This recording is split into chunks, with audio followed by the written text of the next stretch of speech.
The Kliq owns this business. Coming down the aisle, Bimbo, Jimbo, Baby Huey. You know that I'm the cream of the crop. Give me a hell yeah. Today, I've got the style and profile like never before. It's showtime!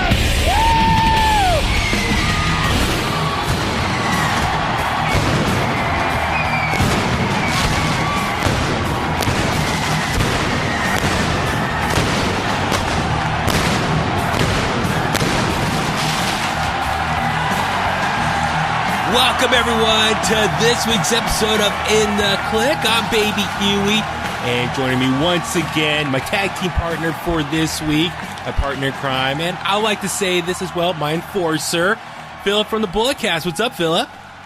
Baby Huey, how you doing? Another glorious week of wrestling. I'm doing fine.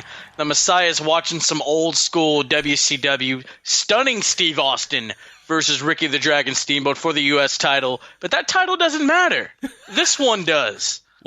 Oh, yeah. It's the Bulletcast title, the number one title in podcasting. Dude, I am super jealous that you have a title like that. I want a title. Hey, man, you want to be the top dog, you gotta carry the strap. I don't know. Okay, so please, for the In The Kliq listeners who don't know specifically about that title, can you explain like its origin and it's like its purpose on your show, the Bulletcast? Oh, well, it's simple, man. I mean, this is actually the third incarnation of the title. What? Third incarnation? Yes. The first one was like a little foam title with like side plates that go on a motorcycle, I think. I got it from my buddy's stepdad. He just gave it to me with some old stuff. And I'm like, all right, we're going to have a title. So the purpose of the title, we do predictions for pay-per-views, Brandon and myself and Mitchell when he was around. Mm-hmm. And whoever got the most predictions right, they were the champion. Brandon, the first ever Bulletcast champion. That was in 2018. And then I had to give that one back, but I got it back. And so in the meantime, Brandon had like a foam big gold belt. So he glued like the California flag, the Canadian flag, and microphone symbols and the old Bulletcast logo on that. And so that was the title for a little bit. Then I'm like, I became the champion, and I'm like, I want an actual championship, dude. Like, so let me see what's actually cheap or whatever. Okay. And this is actually the same company that makes East Bay Pro that makes their belts. Oh, nice. Yeah, so this was about $175. It was a little cheapskate. Nice. Little cheapskate, boy. It's a mirror. Well, hey, man, it's cool. I like the look of it. It's very sleek and shiny. And got the red leather background. It's kind of the shape of the old IC title, like the Savage and Razor one. So the side plates, you have a microphone because we are a podcast, a Too Sweet Bullet Club. Yeah. The Canadian flag because I'm from Canada now, and Brandon hates Canada because they booed Bailey once. The California flag was for Mitchell because he was the California kid, but we know we live in Cali, so it just makes sense. Yeah. And this is the old Bulletcast title. Okay. The old logo. I'm sorry. Gotcha. But, yeah, man. You know, Brandon's been an 8-time champ. I'm currently an 8-time champ as well. I won it at the Rumble of this year. Won it back for an 8th time and 167 days. Wow. So pretty soon you catch up to maybe like John Cena or Ric Flair or maybe R-Truth status. Possibly, dude. I do keep track of how many days people have held it and stuff like that. Other than Brandon and myself, Mitchell's been the champion, and then Mex Mendoza, when he was on the show, he held it once. So if you ever want to get in, man, Extreme Rules, I'm putting this bad boy on the line. You can fight Brandon and I. I am very tempted. I've never had a title of my own before, so actually maybe I should get one, maybe like an In The Kliq one or something. Yeah, hit up West Coast Design. He's making belts for everybody right now, dude. Oh, is that who made it? Oh no. He's like you've seen his belt at his show. Oh yeah. His custom one. His is actually nice. Yeah. No, yours is nice too, man. So I know this for people listening right now, the audio of this. Which, by the way, I eventually want to start doing video version of In The Kliq. So maybe down the road, get some new equipment going. I would love to start doing like video version of this podcast, but this is the audio version. So yeah, Philip and I can see each other right now via Skype, and I can see the belt. So if you are listening right now, you want to see what the belt looks like. Philip, do you have it posted on your guys' like social handles and stuff? I'll tell you what. I'll post a brand new one. Yeah. I'll post a new photo of the belt, and people will be able to see it. But when I get the money together, I'm going to have a new championship made with our current logo. Nice. Okay. And then retire that one. Yeah. That's going to be – because we've had this for 2 years now, believe it or not. That's cool. Yeah, and that's going to be the official title for the remainder of this show's existence. Unless you change the logo again. No. I'm very happy with our current logo. Shout out to the homie in Brightest Day X, guys. He does work for me. Yeah. Brandon's other show, Curveballs and Chair Shots. Yeah. So yeah, man, check out the homie. I mean, he does great work. Absolutely. Awesome. And so, what's the Bulletcast social handles again? Just to give a little preview where they can go find photos of your current title. So Instagram's probably our most socially active one. The Bulletcast on Instagram and cool. Bulletcast on Twitter at Bulletcast. Like I said, we have Facebook. Not really too familiar on not familiar, but we just don't use it as much. I like to tag it personally myself. Oh, thank you, man. You're the only one. I don't even. But and then of course follow the Bulletcast, subscribe to their podcasts on Apple Podcasts, Spotify, pretty much anywhere you can get podcasts these days. So listen to the Bulletcast. It's a lot of fun stuff that you guys do. I said love your work.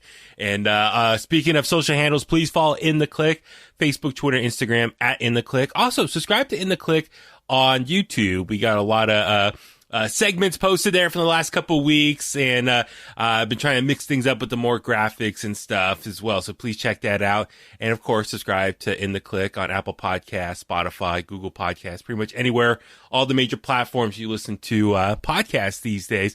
So yeah, Philip, a lot of stuff to talk about this week. Once again, you and I will focus specifically on AEW related stuff. Another busy week for them. It was week 2 or night 2, I should say, of their Fyter Fest this past Wednesday night. But before we get into that review, let's talk about something that happened the day before. It was on Tuesdays. AEW has their secondary show, AEW Dark, that's on YouTube.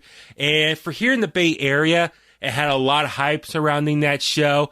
If you follow In The Kliq on social handles, pretty much, I think even your guys' social handles, all pro wrestling, West Coast Pro, like everyone was talking about it.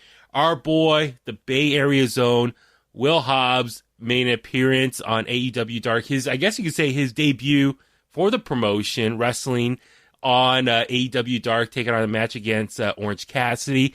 Also, for me personally, I was geeking out super hard because a friend of the show, Brian Pillman Jr., he also made an appearance on AEW Dark as well, his first time wrestling for AEW, which raised a lot of questions about his status with MLW and just what he's doing with his career right now. But before we get into that, Philip, first things first, what was your reaction seeing our boy Will Hobbs wrestling in AEW?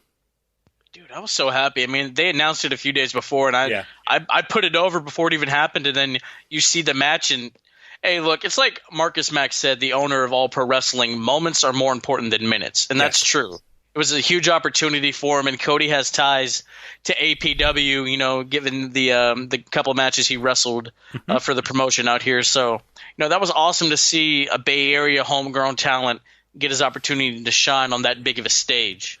It really was. I've been a fan of his since he was Will Rude wrestling in the old APW garage here in Hayward, man. Nice. When he had the blue mohawk. Yeah.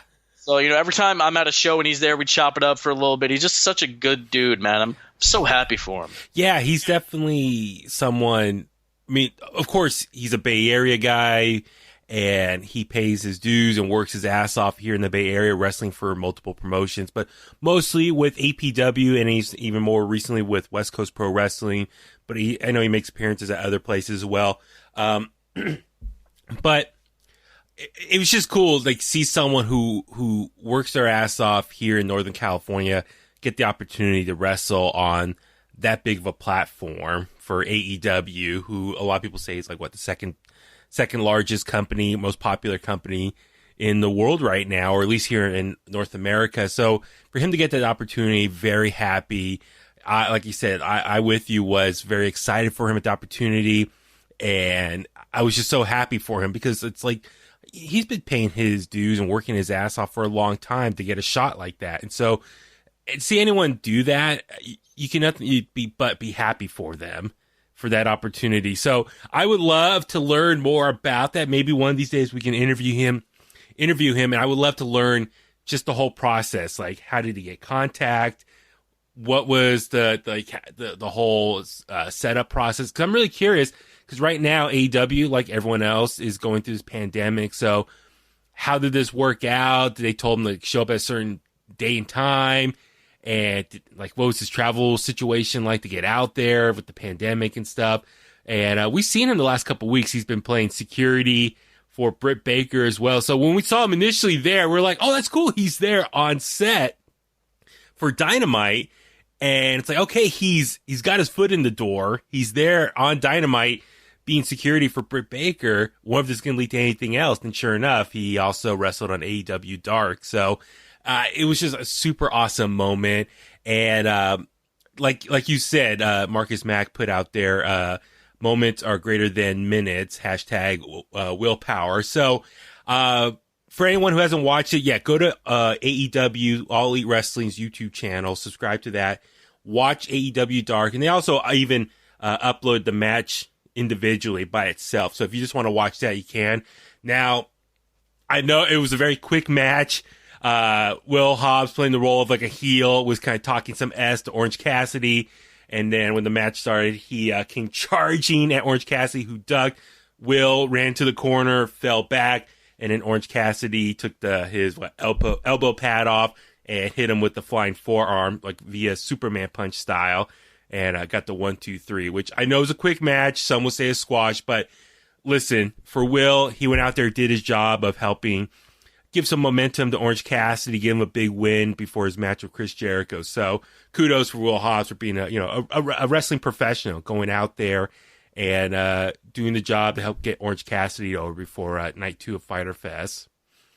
No, yeah, absolutely. I mean, it was an opportunity. He took it. I mean, Will, he just seems like the constant professional. So, I mean, like I said, incredibly happy for him. And I can't wait to see what else he does in AEW. But, I mean, being the protector of the role model is that's a pretty sweet gig. Yeah, oh, absolutely. Even though, as we saw on night 2 of Fyter Fest, Swole, who we thought was served papers not to show up into the facility, she snuck her way in and tried to attack Britt Baker through a paper and into Rebel's face, and her hand back hit Britt Baker, and then Britt Baker was like, "Oh my god, oh my nose!" and was screaming in pain, and Will started fanning her off with that big leaf. So I thought it was a very funny segment as well. So for Will, like I said, his foot's in the door. So I wonder, I would love to ask him if he's willing to talk about it, if this will lead to maybe more opportunities. I figure once you're on site and part of the program in some capacity, they have your contact info, and I'm sure it can lead to more opportunities. Yeah, no, absolutely. And, like I said, Cody has ties here in the Bay with APW, and I'm sure they've had conversations in the back during those shows, and I'm sure they're continuing to have conversations. And if TK likes what he sees, then he'll be back in the ring there. Yeah, and also, you think about it, AEW has signed a lot of big men lately. Big, either tall or very muscular, big guys, beefy guys. And so Will Hobbs fits that model right now. And so I wonder, maybe that's what they're kind of looking for. Maybe hopefully Will Hobbs can get opportunity to kind of be the next big guy that they get, and that they can use him for whatever they need for him. But like I said, his foot's in the door, and I would love to see more from him. So I don't know what's next for them. I know AEW, remember a few months ago, they were doing some shows out in Atlanta at that one training facility. And because not all of the AEW roster can make it because of the pandemic at the time, they were using a lot of in-house local wrestlers to be part of many of the matches there. And I think Cody did on one of his conference calls, said that they did sign some of those wrestlers from that training school. They'd be part of the AEW roster. So with that being said, I would like to think, and I'll be honest, I don't watch a lot of AEW Dark to begin with, but I just imagine that if you're on site there, you're in the mix of maybe being used as that's their way of scouting. But also think about it. So I watched AEW Dark for the first time really in full to see Will Hobbs.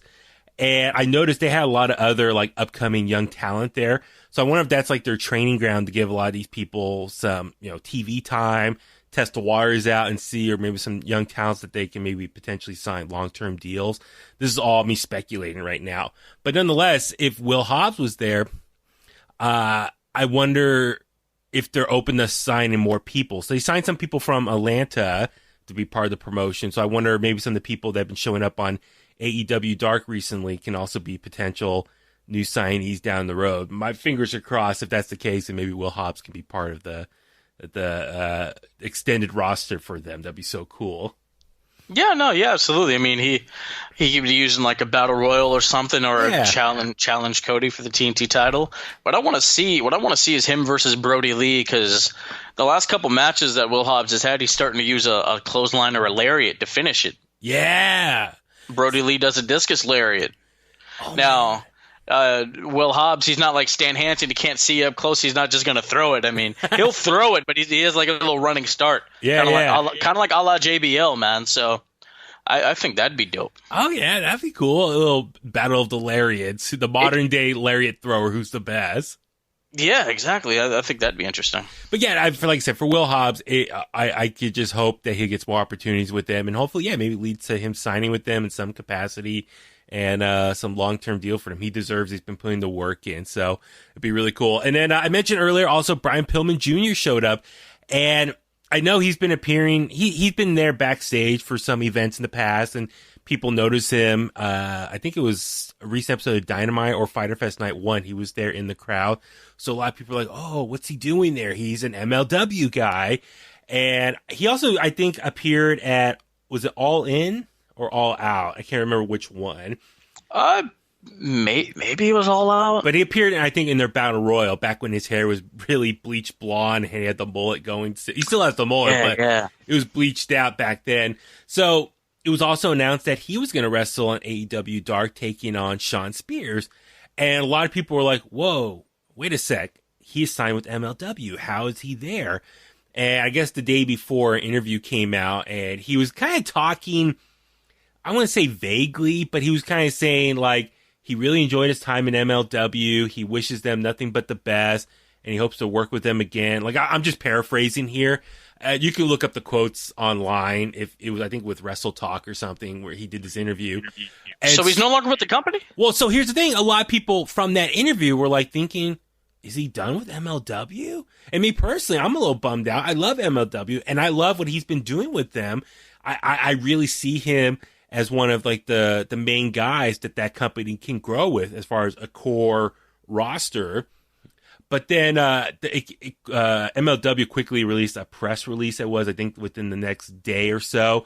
And one of their upper management guys says that pretty much Brian asked for permission, and they gave him permission to make the appearance with AEW. So because MLW, to their credit, they're not doing any shows right now because of the pandemic. They've been very upfront saying the health of their wrestlers are very important. So they don't feel comfortable putting on shows right now, risking them possible exposure to the coronavirus and whatnot. So like I said, to MLW's credit, they're not doing any shows. So because of that, a lot of their wrestlers are just sitting at home, not working. So I'm sure Brian Pillman, since he knows people at AEW, he probably was asked to be part of the show. And so with that being said, since he's under contract, that's the thing. They did say he is still under contract with MLW. So I'm sure he went to ask for permission. They gave him permission to appear at AEW. They put him on Dark. But they said, however, since he's still under contract, he's still required to show up to their shows. And it looks like this fall is the tentative scheduling that they're going to try to put on some shows again. And with that being said, they said Pillman is required to be there. So I think for right now, as long as Pillman's getting some work with AEW, and it's kind of cool. It sounds like MLW and AEW has like a nice friendly working relationship going right now. So with that being said, maybe that can lead to some cool things down the road. So, but that kind of explains what Pillman's doing. It's just him working right now during his off time away from MLW. And that's cool that he got to work with AEW and AEW Dark specifically, even though he lost to Shawn Spears. I was a little bit bummed. I was hoping that he was going to maybe pull out a victory or something. But for me, I would love for him to stay with MLW long term. But listen, at the end of the day, he's in charge of his own career and what he wants to do and what he feels is the best situation for him. So I wouldn't be surprised if maybe down the road he tries to maybe move on up to AEW. Is that something you would love to see from him? I mean, yeah. I mean, I would love to see him there. You look at it, his dad wrestled in the first ever match on Nitro on TNT. Yeah. Against Jushin Thunder Liger. Yeah.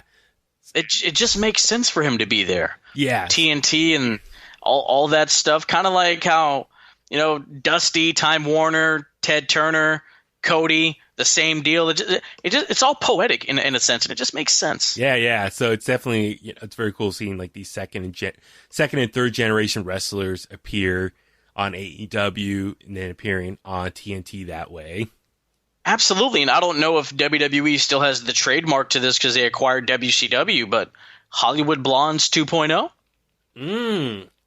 Well, you have to think who's there, Ooh, I wonder who could that be? Who could be his tag team? Adam Page. Okay. There we go. Make it happen. Well, let's say he's a friend of the show. I just interviewed him within the last couple months, and I even asked him in the interview, I was like, because he's currently in the Hart Foundation with Davey Boy Smith Jr., and it's kind of cool that Brian Pillman Jr. and Davey Boy Smith Jr. are this new incarnation at the Hart Foundation, just like their dads were back in the 90s.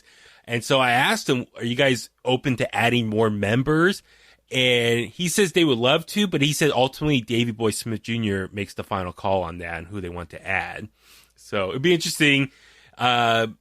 What's next for the Hart Foundation? If hypothetically Brian Pillman eventually leaves, let's say, and goes to AEW, does Davey Boy Smith recruit new members? How that move forward? So I don't know, but that's yet to be seen. But it was still very cool to see Brian Pillman Jr. Get this exposure, and I expect big things out of him. So it's I'm looking forward to see if he can get some more matches with AEW, and of course I would love to see him get back in MLW as well. So he's still very young, and I'm sure he just wants to get out there and wrestle as much as he can. And so aren't he? Yeah. No, I'm sorry. Aren't he and Davey Boy? Aren't they the MLW Tag Champs? They were. The Von Erichs are current champions right now. Oh, okay, that's right. Yeah. So yeah, with that being said, so that was AEW Dark. So go watch both matches. Will Hobbs, Brian Pillman Jr., and just watch the episode as well. AEW Dark every Tuesday on their YouTube channel. And so yeah, Philip, let's jump ahead to night number 2 of Fyter Fest this week. And like we always do with our quote, like pay-per-view reviews. I mean, even though this is not necessarily a pay-per-view per se, like on the weekend, it's just pretty much like an elevated version of AEW Dynamite. So we'll start with our initial reactions, then we'll go through the card, and then talk about some takeaways from the actual show. So, Philip, just starting out, what was your initial thoughts on just AEW Fyter Fest night number 2? I'm gonna be honest with you, man. I love AEW to death. There was only one thing I cared about watching. It was Le Champion versus Blood Orange Cassidy. But just thoughts about maybe any other parts of the night as well? Well, here's the thing: when they announced what is it, Murder Hawk versus Joey Janela, I'm like, do I really want to see that? They over delivered, in my opinion, and I really enjoyed that. Cool. His I don't know what his finisher's called, but it's a la Razor's Edge of Jace. He throws him over, and the table bump that Janela, whatever you want to call him, took.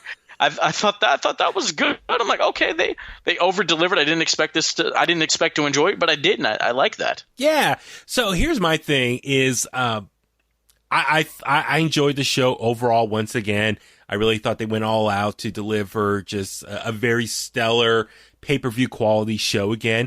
My personal reaction was I very, very much felt like the first hour, once again, was more heavily booked, or was maybe a little more entertaining, I guess maybe is one way of saying it. I thought the second hour was a little more flat compared to the first hour. And I don't know why. I wonder, okay, because we know, listen, NXT had their version of counter-programming with night number 2 of the Great American Bash. And listen, I think a lot of people were hyped up for the main event for NXT Great American Bash night number 2 of champion versus champion, Keith Lee versus Adam Cole, Bebe. So I'm sure it was anticipated that a lot of people were probably going to tune in for that match specifically.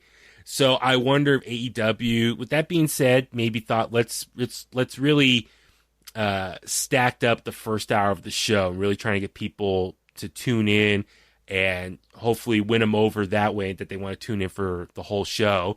So I really thought, they just stacked up the first hour of the show. And also, listen, I think we know Jon Moxley and Brian Cage, which originally was supposed to happen night number 2 of Fyter Fest, unfortunately got pushed back 1 week. So they probably thought, okay, our original main event is not going to happen, so let's just front load the first hour with everything, and then we'll figure out the second hour as we go. So I like I said, I really enjoyed the first hour. I thought the second hour kind of came down a little bit. Maybe the crowd was just so exhausted after that 8-man tag, as we'll get into. But that's just my initial reaction. So let's go ahead and just go down the card. And so the first match of the night was the AEW Tag Team Champions, Kenny Omega and Hangman Adam Page, taking on Private Party, who were joined by, once again, Matt Hardy. And Kenny Omega and Adam Page got the win here and retained the Tag Team Champions. So, Phillips, just thoughts on this match itself? Yeah, I looked at it, I thought it was fine. As I've said in the past, I think Private Party is kind of a spot festy, but if I keep going like that, I might sound like a good old James Cornette there. But no, I thought it was fine. I say this all the time, but I thought all 4 men did very good business. Mm-hmm. But I mean, when are Kenny and Hangman gonna break up? That's what I want to know. Yeah, and I'm with you. I feel like lately, anytime I watch a Kenny Omega versus Hangman Adam Page match, I realize I'm getting more distracted by their little constant beef with one another, and I'm curious where this is going to lead to. So I hate to say that, like, it kind of distracts me from maybe enjoying their actual title reign, and I'm just more waiting and anticipating their eventual breakup. So for this match itself, I enjoyed it. Kenny Omega, Hangman Page obviously worked together very well, doing a lot of spots together, take out members of the Private Party. And Private Party, I mean, God, for so young, they're so athletic, and they throw a lot of big spots out there. And so I could see how it's almost very choreographed in that way. You know what I mean? So I could see how that could get kind of distracting as well, that these matches are, there's one big spot after another, and it doesn't seem a little bit as believable. But anyway, so for this match itself, like, I didn't really anticipate Private Party getting the win here, just because I think long-term Kenny Omega and Hangman Adam Page, when they eventually do lose the titles, I'm curious that will eventually cause the breakup. But yeah, I guess, let's get into that right now. So people are anticipating that they're eventually going to break up. How would you go about that, though? A little fantasy booking here. What would be the right way of maybe leading into this eventual breakup? Well, I mean, I think I said this last week on Night 1 recap, but I think, somebody accidentally hit somebody and that cost them the championships. Mm-hmm.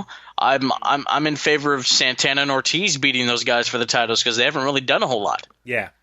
Because I think the Bucks and FTR will be intertwined with each other for a little bit. And then there are 2 ways you can go about this. I mean, you could turn Hangman heel, sure. Turn Kenny heel. Yeah. Let's see the cleaner that kicked AJ out of Bullet Club. Let's see that guy. Change the theme music, because I don't think that really works for a heel. And just like let him put back on that black trench coat and those sinister shades. Get the chrome hair going back. Like let's see the guy that put New Japan on the map a couple years ago. So actually, okay, here let's do a little backtrack real quick. So remind me, where did this whole beef between Adam Page and Kenny Omega, or specifically the Elite, start from? Because I feel like this has been going on for a while now, that I kind of actually forgot where this initial tension started between everyone. Like, I don't watch Being Elite regularly, so I don't know if that's it started there. Yeah, I stopped watching it there too. It probably did, but Hangman lost to Jericho. He lost the world title match, and he was kind of just down on himself. And then I don't even remember how he and Kenny got together, but I know his stuff. Yeah, I don't remember, but I know his stuff with the Bucks. They were like, "You were a jobber in Ring of Honor. We made you a star," and all that other stuff. So there's that. And then Kenny and the Bucks are very close, and so I guess that's how the dissension with Kenny is there, I guess. And so I'm with you. So I kind of wish AEW would do a better job of maybe kind of reminding a little bit of that storytelling of why these guys got this tension between the two going on. Maybe like do some little flashback videos. I don't know. I just, these video packages just help remind us what's been going on. And that's the thing. It's been going on for a long time. And I'm with you. I like long-term storytelling if done right. But I feel like, I hate to say it, but I feel like this constant back and forth, are they on the same page or are they not? It's getting a tad stale. So I'm at the point where it's like, come on, let's make a move here, make a decision, have one turn on the other. Initially I thought maybe Hangman Page is going to be the one to turn on Kenny, but yeah, as you brought up, it'd be a little bit more interesting maybe if Kenny Omega was the one to turn on Hangman, make Hangman like a strong baby face, and then have Kenny go back to his heel ways like it was in New Japan. And I think that could be a really fun way for him to kind of really set off his singles run. And that's something you and I are talking off the air a little bit. A lot of people were being very critical of AEW right now as far as Kenny Omega, the way he's been being booked this first year of existence of AEW. So what are your thoughts of just Kenny Omega and how he's been being portrayed on TV since AEW's launched? I saw something on Twitter earlier today that actually relates to this. Uh-huh. It was people feared Kenny going to New Japan, or no, Kenny going to WWE, he wouldn't be used properly. That's what's happening now in your precious AEW. Wake up. And I'm like, yeah, but I think what Kenny said, he's trying to build other stars in the tag division. That's fine, but I've been very, very vocal that his whole career trajectory is Wrestle Kingdom 11 to Wrestle Kingdom 13, 2017 to 2019. Yeah. That whole thing, like we talked about off air, stuff with Cody, the Golden Lovers, winning the title, all that stuff. Yeah. It hasn't been the best, but hey, this keeps him out of the singles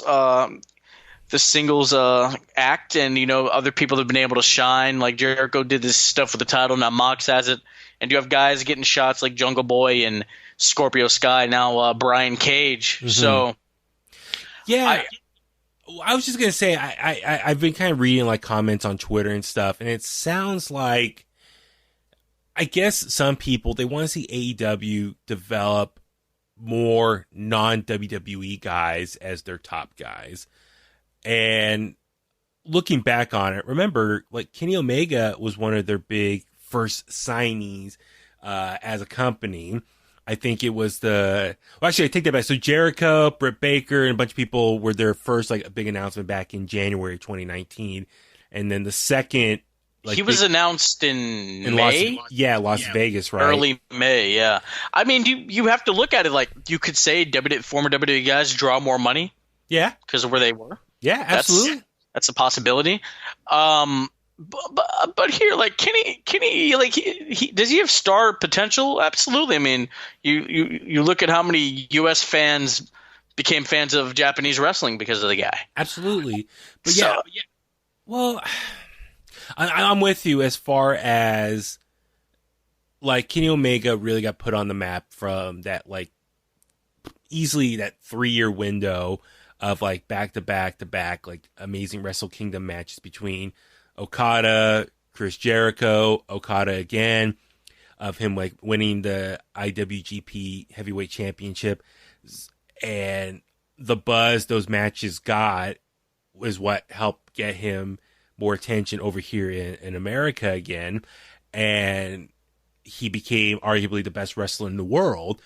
And so many fans became a fan of him because not only was he like a member of the Bullet Club, but then his slow break off from the Bullet Club, with his rivalry at the time with Cody Rhodes and the Civil War they had going on. And and then being the elite, and all the elite guys started getting more attention. So it's been like a 3-year process of him getting more love over here. And he became, as I said, like the best wrestler in the world.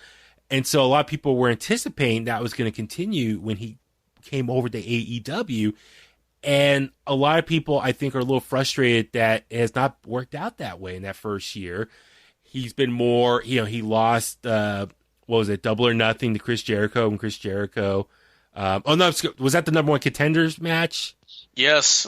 I booed him while I was in there, and I loved it. I loved everything about it. So Jericho won the number one contendership match and took on Hangman Page and became the eventual champion at All Out. So Kenny Omega lost like that really first big match in AEW, and I think a lot of people think he just kind of fell down a little bit as far as star power. Yeah. And then he had the little rivalry with Pac, and Pac won a couple of those. Yeah. And they're like, oh, this isn't going so well. And then the stuff with Moxley, and I still haven't seen the unsanctioned match, but I think Moxley won, right? Yeah. So Kenny Omega has lost some of these big matches out of the gates as far as AEW's existence. And so I think a lot of people are like, where's this guy that we saw in New Japan that was supposed to be the best wrestler in the world? Where is he? Well, he's been doing some interviews recently, and some other people have been speaking about it. So I guess, as you just mentioned, Kenny Omega, who he's also an EVP along with being a wrestler, his goal this first year of AEW is to help bring out the tag team division. That's why, him and Hangman are a tag team, and wants to help develop new stars for long term. And that's smart. I respect that, because when you're a new promotion, you want to help develop your roster so that you have long term success, that people give them a reason to tune in and stuff. But at the same time, I think, and it's a catch-22 for AEW, because let's look at the initial, when they got officially announced, the big names everyone was excited to see were all the guys in the elite. Cody Rhodes, the Young Bucks, Hangman Page, Kenny Omega. And like, great, this is their promotion. But to their credit, they did not want to book themselves to be the first ever winners or champions in that promotion. Because it's a catch-22. Because if they book themselves to be the champions right away, then people are going to be like, oh my God, you start your own promotion just so you can be your own champions. But then if they book other people to win, then they're going to be like, boo, we want to see you guys be the champion. We care about you guys, not these other people you're putting belts on. So it's a lose-lose situation. So to their credit, I'm glad that they're trying to get other people over first as far as their first ever champions in the promotion. But now that other people have had time to shine, I think it's time to kind of cycle through and start bringing up the elite again as like the top roster guys, and let them start winning some big matches and start getting some more championships out of the way. I don't know how about you feel about all that. Oh no, yeah. I mean, it'll add 2 more singles competitors once Kenny and Hangman do break up, and that way traditional tag teams will have opportunities at the championship, and a traditional tag team is going to beat them for the title. We just don't know who yet. Yes. And that's the thing. Like I said, I imagine the game plan is probably, this is all long-term storytelling, long-term booking. My goal is maybe, okay, for you and I think we both agree we'd like to see maybe Kenny Omega be the one to turn on Hangman Page. That way make Adam Page a babyface, make Kenny Omega heel again. And I'm guessing they want to save that moment for maybe a crowd. So maybe that's why they've been holding off on it. Not necessarily I guess they're trying to be patient, you know what I mean? As far as they want to save that, get that big pop from a crowd. And so unfortunately, because it's pandemic, they probably had to put that on hold. So maybe that's why they feel like they're overly stretching this storyline. And here we are trying to back them up, say, oh yeah, it's just long-term storytelling. But in reality, they're just trying to be patient and wait for this pandemic to lighten up. Yeah, well, I think they're closer to having some people in attendance, because I saw today that what was it, Mr. Anderson is doing a signing at a Walmart or something, and there was some convention like today or yesterday in the Northeast, and obviously you had to wear masks and stuff. But yeah. So like I think we are coming closer. Like do the whole drive-in wrestling thing. That's dope. Social distancing will be in effect, and you'll have actual crowd noise. So. But yeah, I mean, long-term storytelling when it's done right, a la the Mega Powers, it was literally a year. Yeah. And it was perfect. Yeah. So, and that's the thing. I think why us fans might be a little bit impatient and think this is getting stale is because we're so used to WWE storytelling, where it's like literally they tell a story that normally could take like a few months. They try to do it in 3 weeks before the next pay-per-view. So it's very quick turnaround of all these stories that they burn out through so fast. And we're so used to that by now. So with our short attention spans, when we see something like this play out on AEW, we're like, man, it's been 2 months. Like, where's this going? Hurry up and get this over with. So I try to remind myself, and maybe for the rest of you out there listening, take a step back, be patient. I'm sure that they got a long-term plan. Maybe they got like a bulletin board of maybe all the story points they want to hit on this. But yeah, I would like to see this come to a head at some point. Let the breakup happen. Let someone else be champions. And then, yeah, maybe Young Bucks and FTR and other people can be in the title picture. To kind of wrap this whole thing up real quick. I mean, you look at the MJF Cody storyline. That was early November when he turns on him, and the match takes place late February. Mm-hmm. That's what December. It's about like 3.5 months short. Mm-hmm. It's kind of like, I mean, this thing with them has been a little bit longer, but the point is, you weren't bored with that.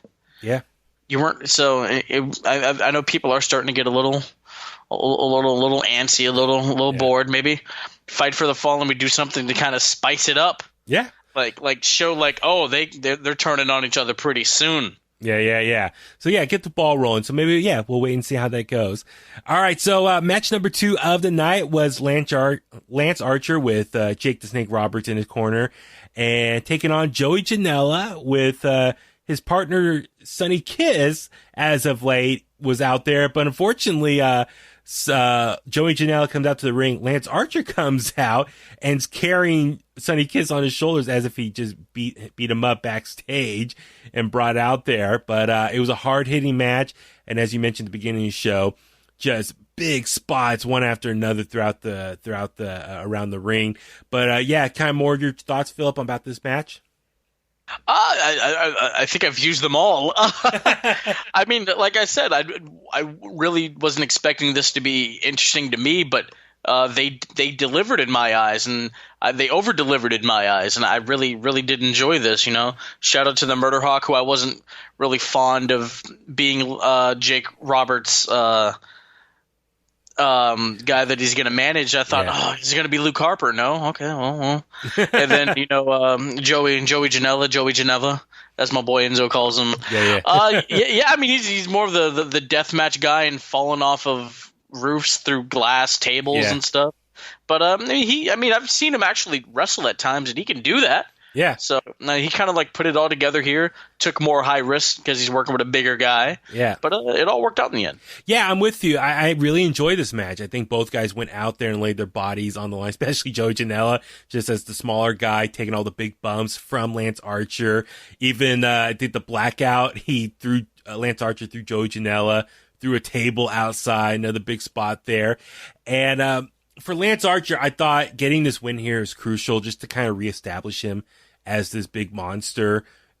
When he first came to the company, he was just on this tear, winning match after match, destroying guys. And then he has a match with Cody. He did lose, and Cody became the first ever TNT champion. And Lance was off TV for a bit, which is okay, because I think, let people miss him and get him off TV. And now I think this is the beginning of the rebuild process of him as a monster. Where that goes, who knows? I would love to see him maybe get into a program with another big name person on the roster, and maybe down the road, who knows? Maybe he can reignite that rivalry with Cody Rhodes. Maybe the one take the belt off him. Who knows? But I think right now this is the beginning of the rebuild process to get Lance Archer over as the next big monster again. Yeah, this was a very rare case where two guys are wrestling each other who both need to be rebuilt. Yeah. Joey Janela came off pretty hot in that match he had with Mox. Yeah. Wasn't really seen from again. Yeah. And then the Murder Hawk, he took a championship loss. I've had big losses in sports. I understand. Yeah.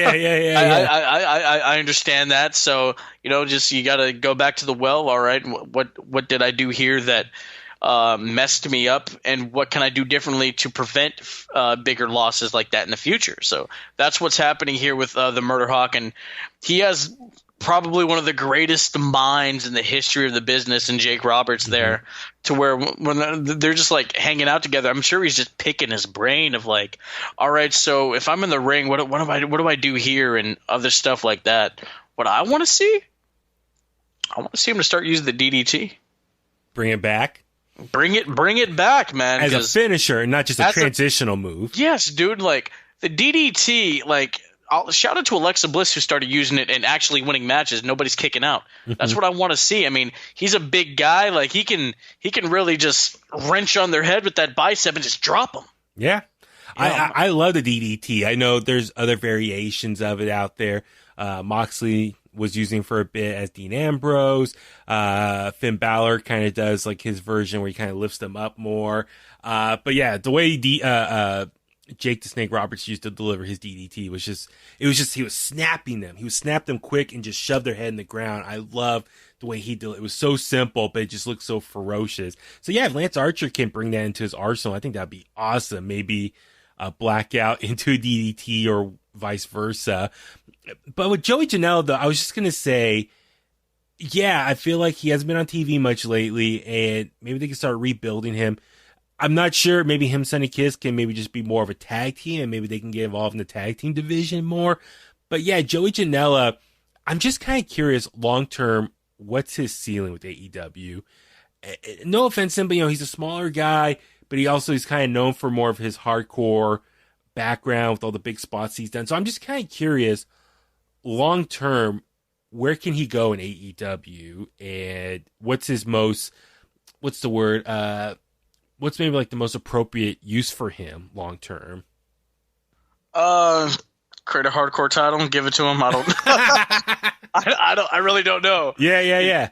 Yeah, I mean, like I haven't seen like him have like an actual run in any independent promotion. I've just seen like matches from different promotions, so I really can't speak on it. But I mean, people seem to like the guy, so. There's something that he can do. Yeah. I think obviously he was one of their first big signings, so he's obviously friends with everyone there, and I'm sure they want to use him to the best of his abilities.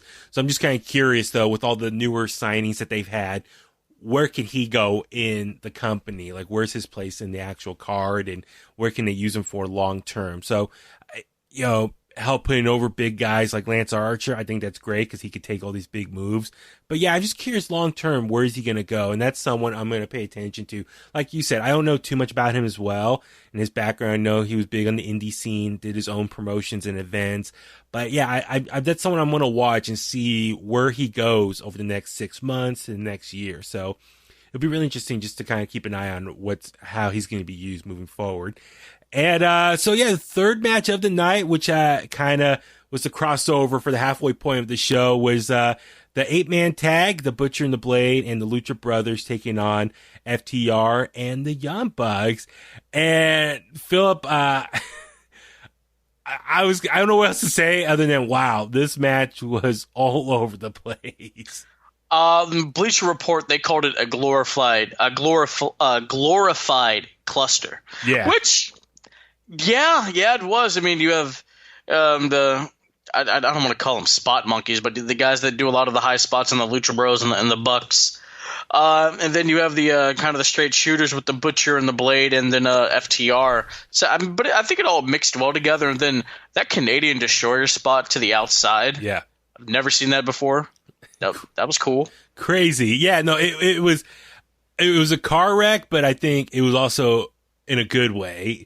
As far as you could tell, all 8 guys just want to go out there and just lay their bodies on the line and just deliver a high energy match that really, not only is it night number 2 of Fyter Fest, but there's the constant ratings war, the battle between them and NXT. So I'm sure for them, they're like, listen, let's go out there and just show why our tag team division is the best versus everyone else out there, and like prove that all these guys are worthy of being future champions.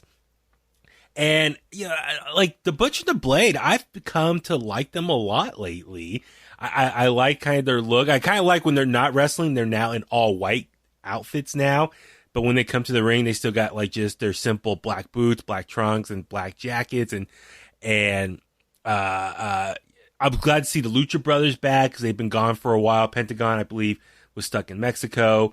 Phoenix was here, but then he got his back hurt. Was it the week before or the Dynamite before Double or Nothing? So he was out of the Casino Battle Royale ladder match. So I miss seeing those guys wrestle regularly. And for FTR, this was their first big match, even though I was still a little confused why they're partnering with the Young Bucks. But I'm also missing the Young Bucks too. So it was a mixture of guys that we haven't seen in a minute and just some of the newer upcoming talent and signees. And for FTR, it's just refreshing to see them now working with all these different tag teams. No, yeah, absolutely. It really is. I'm just looking at it like the Lucha Bros and the Butcher and the Blade, they got the win. Yeah. What's next? And that's the thing is FTR and the Young Bucks, they lose cleanly to the Lucha Brothers and the Butcher and the Blade. And so, yeah, what happens next for everyone involved here? I think everyone eventually wants to see FTR versus the Young Bucks. And that's the thing was, like, I'm still kind of shocked that they work together. Even though FTR, I'm not sure, are they going to be heels? Are they going to be baby faces? They're kind of like in between right now. But I don't know, long term, what's going to be their plans? And that's the thing. It kind of feels like there's not. I'm just kind of curious long term where they're going to go with this. They look like they start planting the seeds a little bit as far as when the finish happened, where who was it? I think it was Nick Jackson or one of them accidentally super kicked one of the guys in FTR, and then FTR got pinned.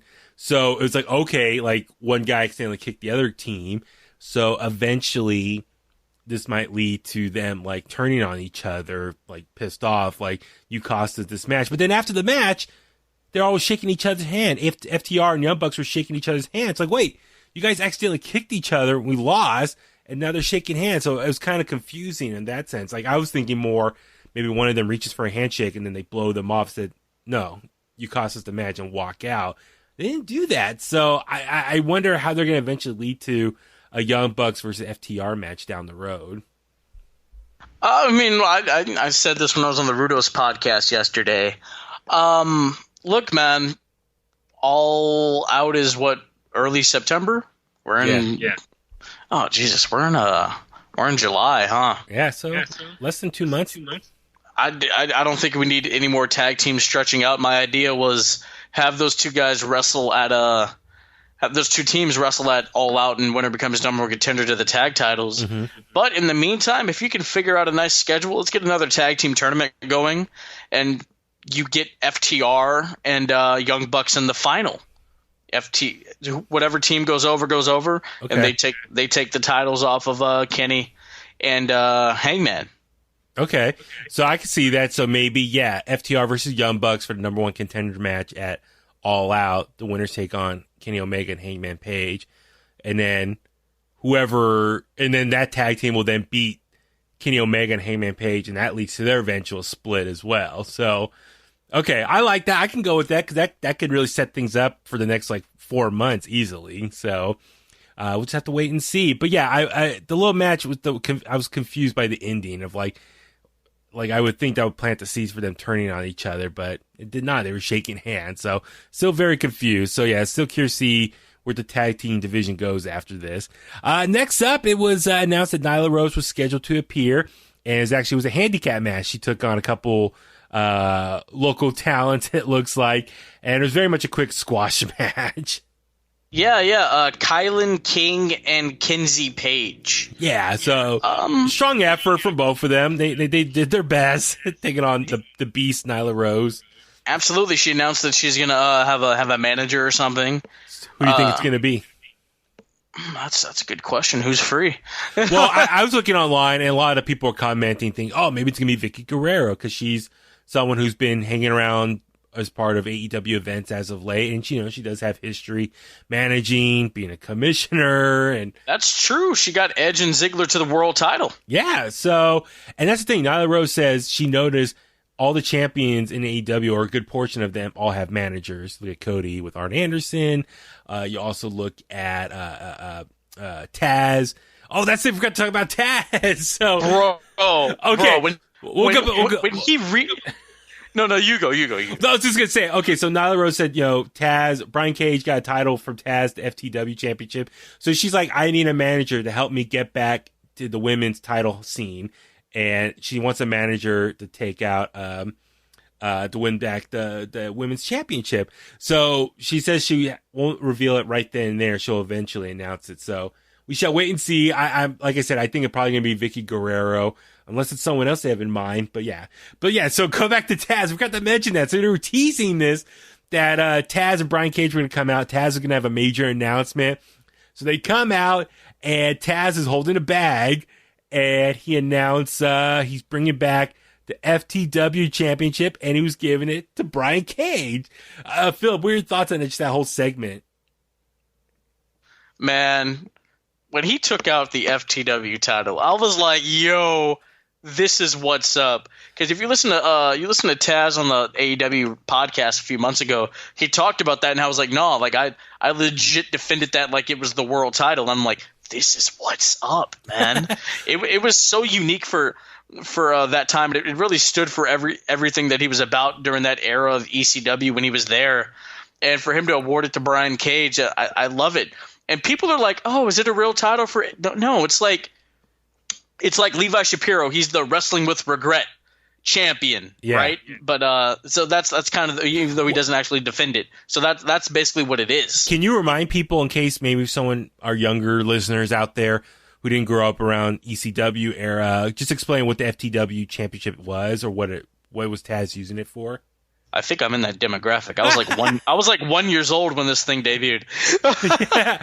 No, so basically it was like Taz, like he felt like he was the rightful world champion. I may be getting this kind of wrong on some points, but he felt like he was the champion. That's the gist of it. So he created the FTW championship, the world title, If I remember correctly, I think the storyline was, Shane Douglas was avoiding it. Shane Douglas was the ECW champion and was avoiding him, and Taz thought like he should be the champion. Actually, here, let me do a quick search about it. But yeah, I think that's what it probably was. It was Shane Douglas. Oh, the franchise. And he was basically, he was like, let's stop denying the inevitable.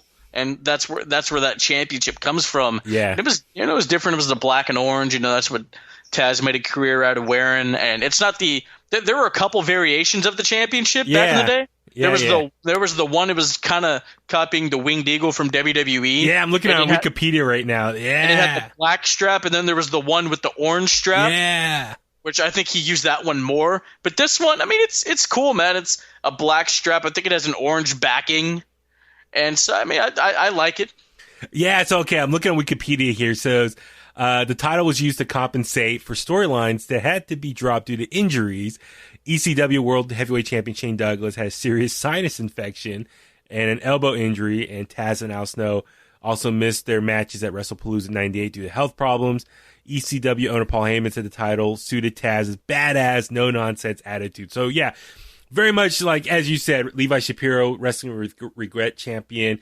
Very similar to, it says on Wikipedia, $1 million championship that Ted DiBiase had. So it was these made-up belts to kind of represent something. So, yeah, because of Shane Douglas not taking on Taz, Paul Heyman made the title for Taz to have. And a lot of people were asking, well, if WWE bought ECW, don't they own the rights to FTW? And Taz revealed that he owns the rights to the name. Like, that's his championship that he actually bought the rights to. So he owns the name FTW champion, or the championship. So that's why he's able to take it with him to AEW. Sorry, I didn't even think about that, I guess he kept renewing that trademark. Yeah, smart man. So it's very cool. So he gave it to Brian Cage just to symbolize that Brian Cage is a badass. And also, technically, Jon Moxley avoided or was not able to take him on the initial night of their match, which was supposed to be this past week. And even though it got postponed 1 week. So anyway, it kind of plays into what the original storyline of FTW Championship as far as Shane Douglas trying to stall from taking on Taz so easily. They're saying Moxley's avoiding Brian Cage. Yeah, that's continuity. That's what makes wrestling so great, guys. Yeah. WWE, it's not hard. So I just wonder, for next week, they're not promoting it this way, but technically it's champion versus champion, right? It is champion versus champion. Moxley, survive if you can, or no, beat him if you can. Survive if he lets you. Yeah, I'm all in for it. He won't win, obviously. I'm sorry, but Cage isn't winning. But this is a way for him to walk out. No, I'm still a champion. You know what I mean? Yeah. He can.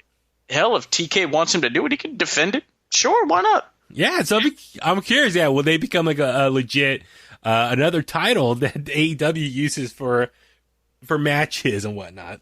I think just for Cage, and then whenever it runs its course, it'll go away. Yeah. I think that's what they're going to do with that. Yeah, they totally. So be interesting to see, but it's very cool. Just nostalgia as someone like myself who grew up in the 90s with ECW to see the FTW championship come back. I popped hard for them. Like, oh my God, I haven't seen that belt in like 20 years. Like, oh my God, it's so cool to see it again. And, jumping ahead. So, the fifth match of the night was the Dark Order, Brody Lee, Stu Grayson, and I guess their newest recruitment, Colt Cabana, taking on SCU. But Dark Order and Colt Cabana got the win, defeating SCU, which I was not super shocked by. I think Dark Order, the storyline as of late is they're still trying to pursue Colt Cabana to join them. And with that being said, considering just the momentum that they've been having, ever since Colt Cabana has been working with Dark Order, he's been on a winning streak. And so I'm sure to keep that storyline moving along, I wasn't surprised to see them get the win here and SCU get the loss. So your thoughts on this match? Honestly, I don't really remember a whole lot from it. When I did watch it, or even it's been a couple of days since I've seen it. Mm-hmm. But I mean, all in all, Colt joined a cult. That's that's the big story. That's the big story here. Well, and I was just going to say, I mean, so this was probably maybe the weakest match of the night. And like I said, this was part of the second hour, and that's where I felt like the second hour started coming down a little bit as far as like energy and just as far as maybe entertainment value. And so, like, okay, for the sake of their story, yeah, it makes sense. Dark Order get the win. I mean, even was Brody Lee, he landed a lariat and had Colt Cabana take the pin. It's like, here, I knocked the guy out. You take the win here. And he got the pin, and he was like tempted to celebrate, but he was unsure because he's looking around, and the Dark Order guys they're not celebrating, they're just standing there. So I'm kind of curious, where's Colt Cabana go from here? Does he officially join at some point, or does he finally realize, hey, this is not the right way, I want to win, and eventually, fights back against the Dark Order? Or does he pull a DDP, put on the NWO shirt and hit him with a cutter? I don't know. Yeah, that'd be cool. I'm looking forward to that. And yeah, maybe it leads to an actual Brody Lee versus Colt Cabana rivalry, maybe for All Out or something. Yes, I was just about to say that. That's what you do. Yeah. I'm down for that. I'm unfortunate for SCU. Love those boys. Yeah. I see their photo right behind you on your wall. Oh yes, the Starcast collection. Yeah. No, that was actually from AEW. I mean APW. I'm sorry. Yeah. No, SCU right now at this point in their career, it's okay for them to take the loss. And it was interesting coming out to the ring. I think it was Excalibur or something announced that Christopher Daniels and Frankie Kazarian moving forward are going to be the tag team, while Scorpio Sky will be their main singles guy from the group. So for me, I was very happy to hear that. I see big things from Scorpio Sky long term. I think Scorpio Sky, just with his personality, his charisma, his athleticism, I think he could be definitely a world champion down the road. So hopefully, maybe in 2021, he could start kind of branching off on his own and maybe start getting a big solos run. Absolutely, man. I told him this at Starcast. I'm like, bro, you're a star, dude. Like, you are an absolute star. He's like, oh, thanks, man. No, but I'm serious, dude. And especially with the AEW, I mean, they do need more competitors of color. Because if you look at WWE, the majority of their champions are black. Shout out, Right? shout out to them making that happen for the culture, for the Yeah, culture. yeah. And yeah, I mean, like you have Scorpio Sky, and then you throw Will Hobbs in the mix and Nyla Rose. So they're starting to incorporate more diversity. I mean, their company's already diverse as hell. Yeah, but I'm talking. Yeah, but from my people's perspective, and I think I do believe that Scorpio Sky will eventually be the world champion there, because the guy's he's so talented. He can really just wrestle. Yeah, he can perform high spots when need be, and he's charismatic. Yeah. So. I'm looking forward to that as well. See what he can do. I'm definitely that's someone else I want to keep my eye on, just long term, where he goes from here on out. And last but not least, the updated last minute main event for night number 2 of Fyter Fest. As we mentioned, Moxley and Brian Cage got pushed back to the following week for Fight for the Fallen. It was going to be Le Champion Chris Jericho and Santana Ortiz joined him, taking on Orange Cassidy. And he walked out with best friends. He stopped them in their tracks and said, "Go back. I'm going to do this on my own." And I was actually surprised. Okay, like my expectations for this match was a little bit low, just because Orange Cassidy, I'm still on the fence. I'm trying to figure him out as a wrestler. I didn't know much about him before AEW. I never seen him wrestle beforehand. So when I see him showed up and he's like, his gimmick is this nonchalant, lazy, doesn't care type of wrestler. And, some of these matches, I'm like, okay, I'm waiting for him to pick things up. And then he has these moments where he breaks out and starts doing these big things. This match, I was impressed to finally see him like really take it to a new level. I don't know about you. What you thought of his performance in this whole thing? Well, I'll have to give it the Orange Cassidy approved thumbs up. Yeah, I think his whole style to get to that, kind of like Taker when he first debuted. He was slow, didn't really do much, but then he'd hit a big move. You're like, oh, yes, that's what that relates to me. Okay. I thought this was, probably his best showing. I mean, the stuff he did with Pac at Revolution was great. Yeah. And this is probably the most agile we've seen Jericho in a long time. Mm-hmm. Yeah, because I was just watching his Saturday Night Special before we recorded here, and he talked about how, he was able to perform at that level because outside was like 115 degrees, and he lives in Florida and he works out in like 100-degree heat, so he was able to keep his calm and his pace and just really be able to go. And I mean, he was quick. He was basically doing all the moves he's done for the past 30 years. So I mean, it was just really it was fun and it was good, man, and I really liked it. Interesting. I didn't think about that as far as the warm weather kind of helps him keep him loose, and therefore was able to kind of deliver these big spots. But yeah, Jericho, between the two, Jericho, come on, he's a pro, dude. He's one of the greats. So he knows how to go out there and deliver. And it was interesting dynamic between the two, the chemistry as far as Orange Cassidy, he starts out slow, but then all of a sudden he starts doing these big moves. And I was blown away by some of these big spots. I'm like, dude, this guy could be, if he was ever to change his character, he could be this like high flying, awesome performer to watch. Well, the thing is, he hasn't always done this character. Okay. He wrestled in Shikara, and he used to wrestle under a mask, and he was doing that stuff all the time, man. Oh, see, that's the thing. I don't know about his full backstory, so that's really cool to hear. But I see this, I'm like, oh my God, this guy is amazing when he's, putting the gears in motion and doing all the over the top stuff. So that was really fun to see that. And like you said, I think this was his best worked match as far as doing all these big spots more regularly throughout the match. I enjoy that. Even Santana Ortiz tried to throw orange juice in his face to distract him. I know Chris Jericho beforehand said like this was like one of his favorite matches he's ever wrestled. And Tony Khan said like this was the greatest main event that he's ever seen or something like that. I don't think so. I think it's just them trying to overhype their show to get eyeballs on it because they knew a lot of people were going to be tuning in for Keith Lee and Adam Cole. But it was still a very fun, entertaining match. And I give them credit because they knew they were like the last minute main event replacement. So I'm sure they want to go out there and deliver a big match for everyone. But yeah, as far as like the greatest main event or one of the best ever, no, let's slow down a little bit, right, Philip? Oh no, yeah, absolutely. I mean, Jericho, he said this is one of his favorite matches of his career, and that's probably true. But the best main event, I mean, I think Tony Khan just said that about the empty arena brawl that Mox and Hager had. I like, you want to hype up your promotion, I'm all for that, but Yeah. it was fun. It was fun. It was fun. And when you look up the Chikara stuff, he wrestled under Fire Ant. Fire. Okay. Yeah. Well, I'm just curious, like, how long will Orange Cassidy go for, like, this gimmick?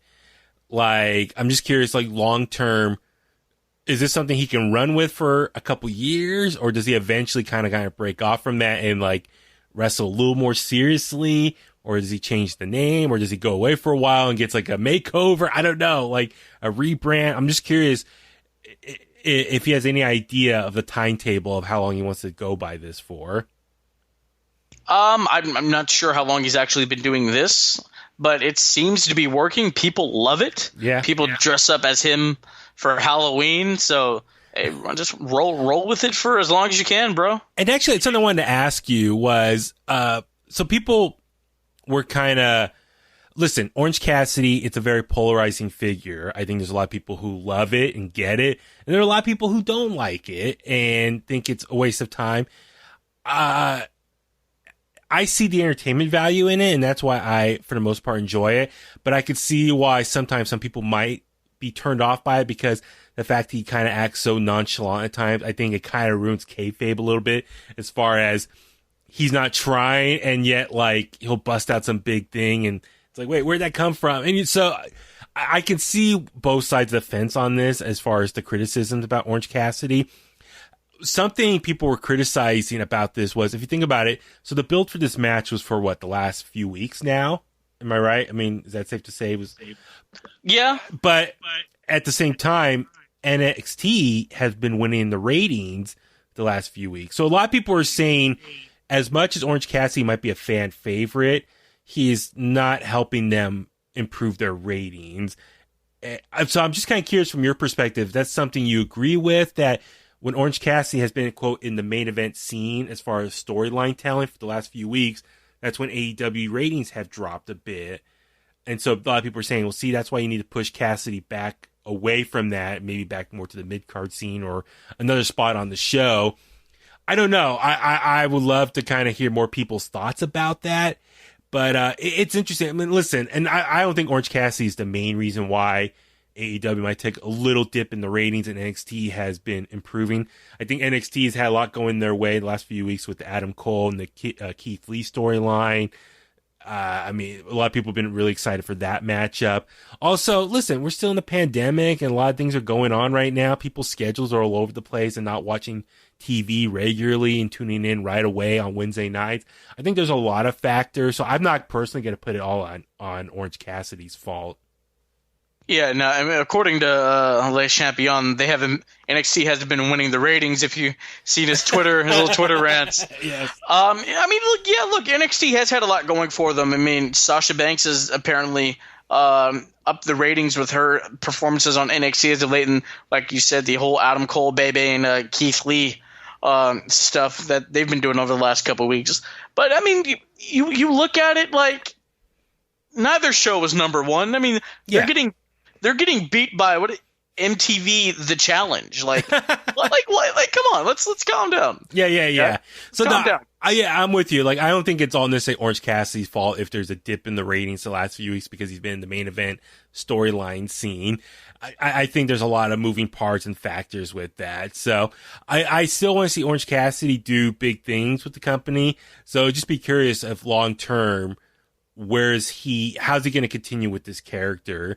And how long can he ride this for before he begins to change things up eventually in order to kind of keep things fresh as well? No pun intended for fresh orange juice. But For freshly squeezed. freshly squeezed. I don't know. I think if we don't see him as often, it'll keep it fresh. Well, also, I think about it, I think his character works really good in front of a crowd. And unfortunately, there has been no crowd lately to kind of feed off what he does in the ring, or he reacts to the crowd. So I think that's one issue as well. So I don't know. We'll be yet to see what happens next.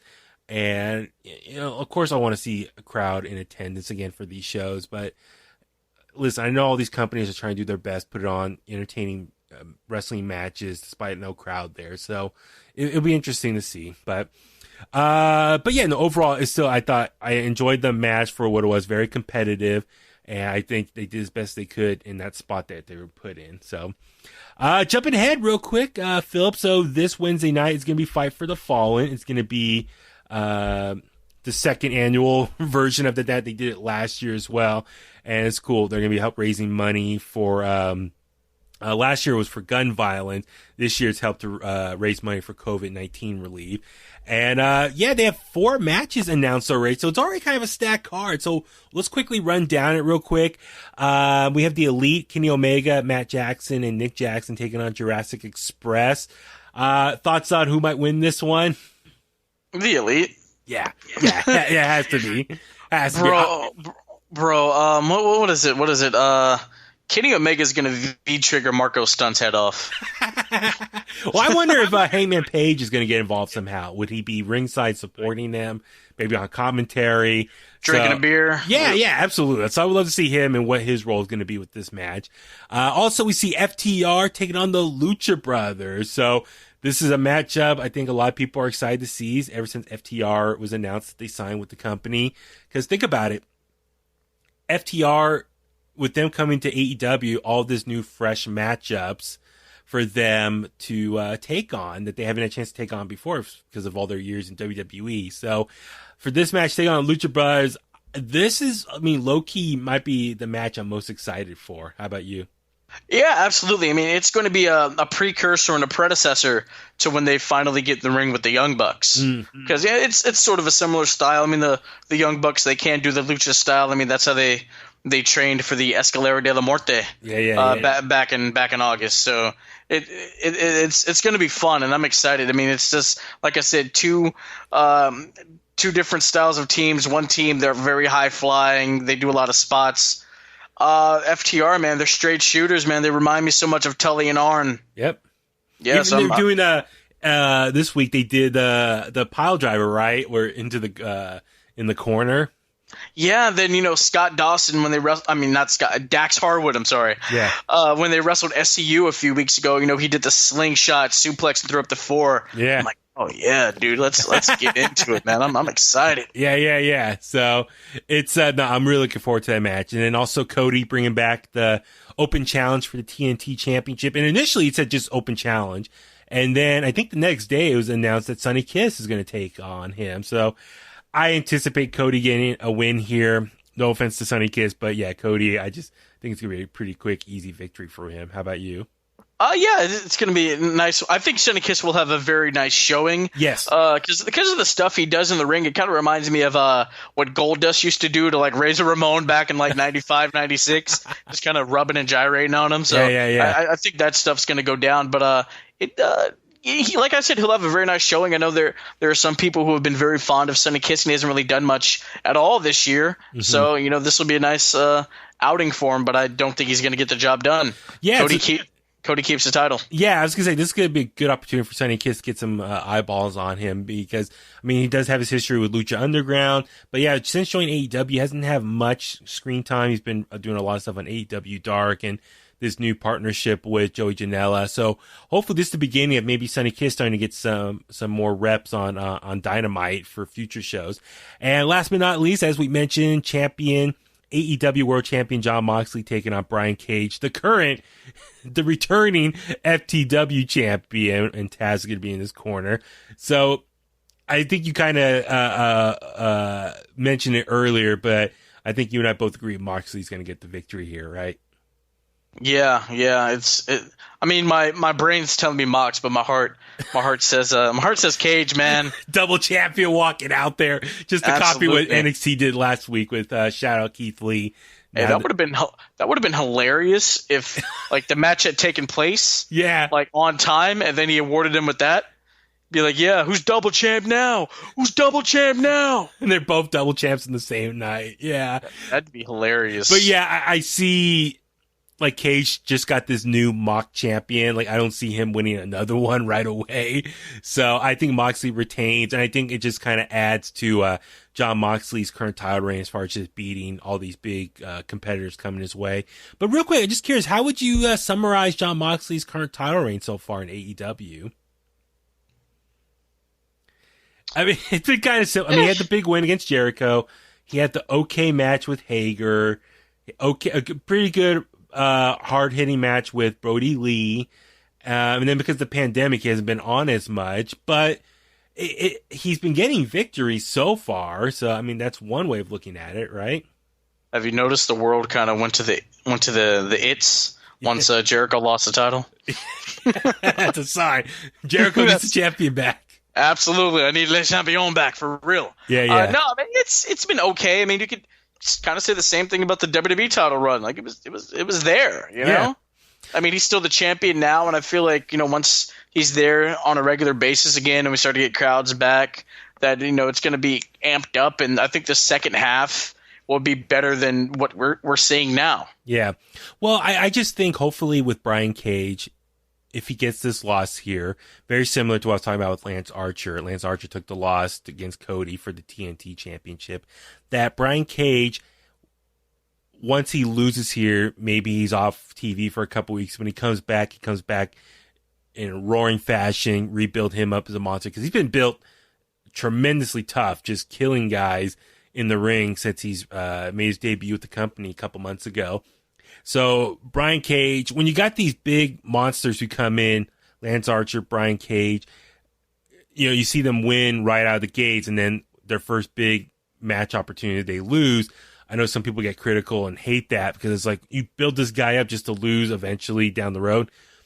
Well, you also got these baby faces you're trying to put over as well and for their title reign. So it's always a catch-22. You can't please everyone when it comes to wrestling. But with Brian Cage, I can see him easily take a loss here. It's not going to hurt him. And you just rebuild him back up. And who knows, maybe he gets into a rivalry with Cody or he just maybe eventually defends the FTW championship regularly at future pay-per-views. Who knows? But I think Brian Cage will get the loss here. It's not going to be the end of the world. And then they can just rebuild him and just establish him as a badass. So it's going to be a very fun week next week, once again, for AEW. I'm looking forward to that. And let's go ahead, Philip. Let's go home for the night. Another long-winded episode. Thank you, everyone, for tuning in. Philip, where can people find you online? Well, I'll plug Bulletcast again. The Bulletcast on Instagram, Bulletcast on Twitter, Bulletcast on Facebook, even though we're not really very active on that. If you want to follow me personally, at Heel Antwine, Heel HEEL, and Antwine ANTWINE. I'm on Twitter. I'm on Instagram. I'm on Facebook. Don't try and find me. That's just creepy.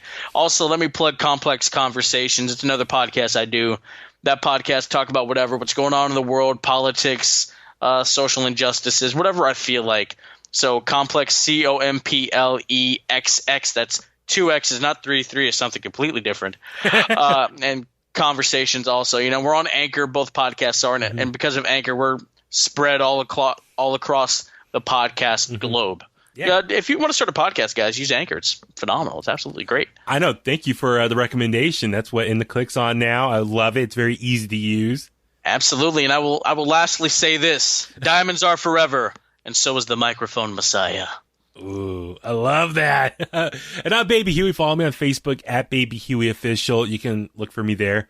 Hit that like button. It's very easy to do. Also, follow me on Twitter and Instagram at BabyHuey83.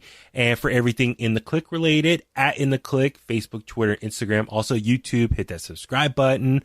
Also, if you want to email us anytime, inthekliq@gmail.com. That's KLIQ. And I'm trying to think anywhere else. Yeah, Apple Podcasts, Spotify, Google Podcasts. Like Philip said, because of Anchor, it's all over the place. So if we're on a platform that you like to listen to, but we're not there, please let me know and we'll get the ball rolling. But I think it's safe to say pretty much everyone uses either Apple Podcasts or Spotify at this point. But yeah, we're all there. So please rate and leave a comment for us. That always helps. Just helps spread the word. And yeah, please share the podcast with all your fellow wrestling family and friends out there. We love the support. And yeah, please Follow us, hit us up with questions, comments, any recommendations for us to get into. We always love the support. On that note, let's go ahead and call it a night, and that's the bottom line, because Huey said so.